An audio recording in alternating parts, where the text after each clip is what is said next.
friends, this video on work, energy and power part 22 is brought to you by examfear.com. No more fear from exams. Please make sure that you have watched all the videos from part 1 to part 21 before going ahead with part 22. Look at elastic collision in one dimension. So when we say elastic collision, we mean to say that there is one object, say of mass m1, there is another body of mass m2. So initially m2 is at rest, m1 moves, it hits m2, then both of them starts moving with some velocities, say m1 and m2. So in this case, before collision and after collision. So before collision, one ball m1 is moving with velocity u1. The other ball m2 is at rest, that means its velocity is 0. After collision, m1 is moving with some velocity v1 and m2 is also started moving with some velocity v2. Now what we will see here is we will try to find out the values of v1 and v2 in terms of the known quantities, that is m1, m2 and u1. We will see that with what velocity does the two objects start moving after an elastic collision. Since it is elastic collision, therefore momentum and kinetic energy both will be conserved. Now, as per momentum conservation, the total linear momentum before collision, that is m1 u1 plus 0, because u2 is 0, should be equal to the total linear momentum after collision, that is m1 v1 plus m2 v2. So this is our first equation. Now we apply kinetic energy conservation. Now according to kinetic energy conservation, before collision, the total kinetic energy will be half m1 u1 square. This should be equal to the total kinetic energy after collision, that is half m1 v1 square plus half m2 v2 square. So from here we can cancel all the halves. So we get m1 u1 square is equal to m1 v1 square plus m2 v2 square. So let us say this is my equation 2. Now what we do, we multiply equation 1 with v2.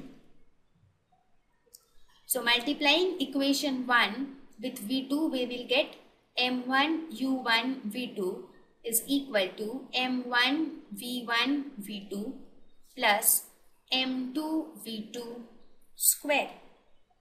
So let us say this is my equation 3. Now what do I do? This is my equation 3 and this is my equation 2. We see in both these equations we got a common term m2 v2 square. So let us do one thing. Let us subtract equation 3 from equation 2. So equation 2 minus equation 3. This will give m1 u1 square minus m1 u1 v2 is equal to m1 v1 square minus m1 v1 v2, because these two terms will get cancelled, right?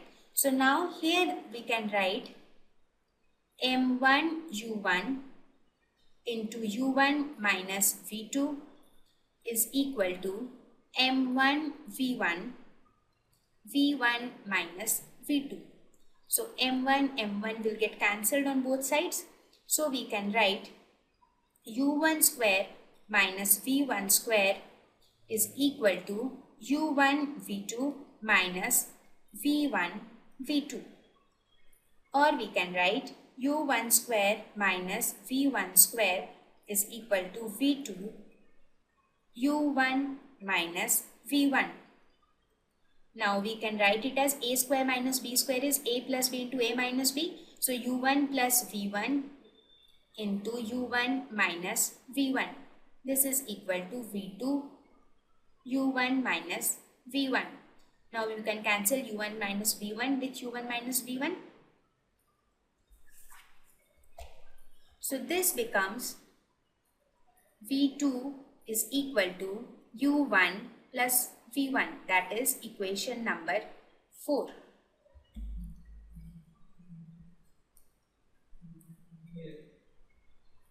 Now let us put equation 4 in equation 1. So what do we get? We get m1 u1 is equal to m1 v1 plus m2 u1 plus v1, right? It's nothing but simple mathematics. So we get m1 u1 is equal to m1 v1 plus m2 u1 plus m2 v1. Again, v1, let us take v1 common. We will take the terms with v1 on one side. So if we take v1 common, we are left with m1 plus m2. This becomes equal to m1 u1 minus m2 u1. So we have taken the u1 terms on the same side and v1 terms on the same side. Now from this we get v1 is equal to u1 into m1 minus m2 divided by m1 plus m2. So this is one thing which we were intending to find out. That is, this is the velocity with which ball 1 will move after collision. So this v1 is the velocity with which ball 1 will move, right? So we found it. Now let us find the velocity, that is v2, with which ball number 2, that is ball B, will move after collision. So from equation 4, we get v2 is equal to u1 plus v1. Now it is very simple. v1 we already know. So we'll put this value of v1 in this equation. So we get this is equal to u1.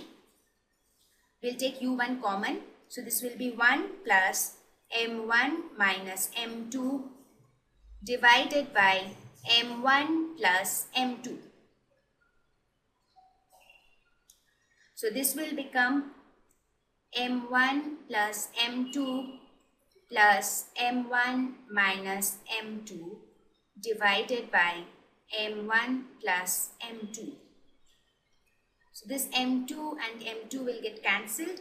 So v2 will become 2m1 u1 divided by m1 plus m2. So these are the values of velocities of the two balls after an elastic collision, right?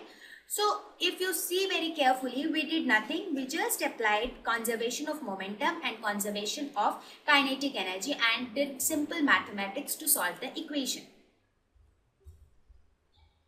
We will now look at certain special cases of what we did just now. We did just now collision in one dimension for an elastic collision.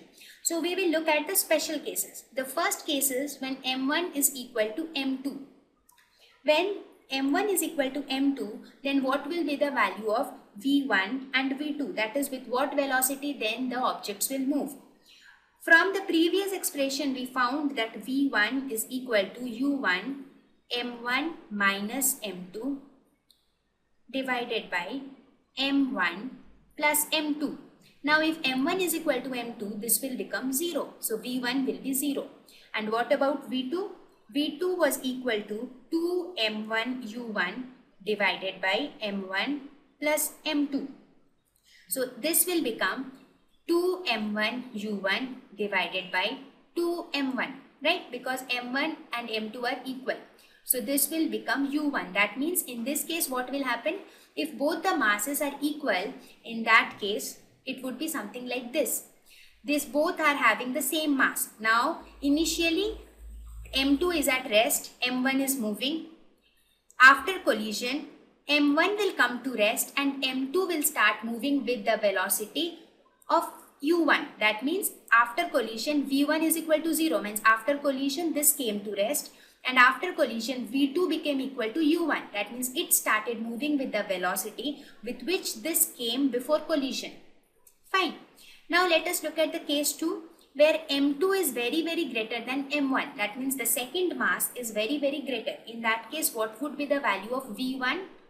In that case, v1 would be, we can write it as u1. Let us say I write it as minus u1 m2 minus m1 divided by m1 plus m2.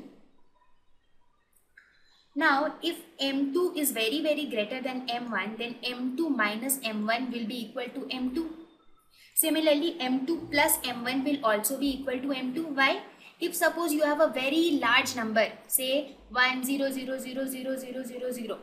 With this, if you multiply a very small number, the answer will almost be equal to the large number. Correct? Similarly, if you subtract a very small number with a very large number, the answer will almost be equal to the large number. Similarly, m2 minus m1 will almost be equal to m2, and m2 plus m1 will also be almost equal to m2. So m2 will cancel and we will say minus u1. That means the first object, that means the velocity of the first ball will remain the same, but it will be in the opposite direction. And what about v2? For v2, it will be 2m1 m2 divided by m1 plus m2. So for this case, again m2 plus m1 will almost be equal to m2. So this we can write as 2m1 u1 divided by m2. Now if m2 is very large, that means if the denominator is very large, say it is almost tending to infinity, in that case this value will tend to 0. So this entire value will tend to 0 if m2 is very large than m1. That means the velocity of the second object will almost come to 0. Right? So in this case, when the second object is very massive when compared to the first object, after collision the first object will move with the same velocity but in opposite direction, and the second object will not move at all. It will remain at rest. That means the first object will come, it will collide with the second object and it will revert back, whereas the second object will remain as it was. Thank you.